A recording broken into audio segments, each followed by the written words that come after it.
Umani ng simpatya online ang post ng pamangkin ng isang magsasaka sa Purok Banaba, Barangay Alpaco, City of Naga, Cebu, kung saan makikita ang kanyang tiyuhin na umiiyak na nakahiga sa daan sa tabi ng namatay nitong kalabaw, Miyerkules, Enero 24.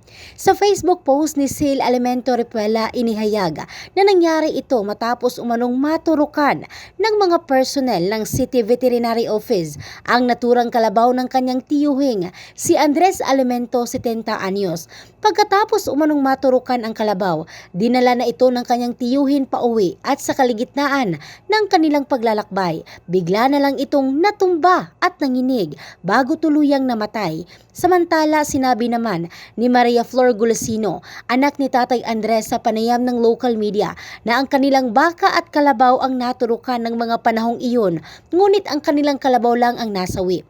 Humingi umano sila ng tulong sa veterinary office, ngunit sinabihan lang sila na baka meron ng sakit ang kalabaw bago maturukan. Nanawagan sila ngayon sa pamahalaang lungsod na tulungan sila sapagkat ang naturang kalabaw umano ng kanyang ama ang siyang naging kaagapay nito sa bukid.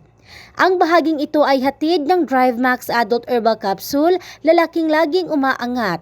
In the heart of changing lives, ito si Michelle Craste ng Brigada News Philippines, the Music News Authority.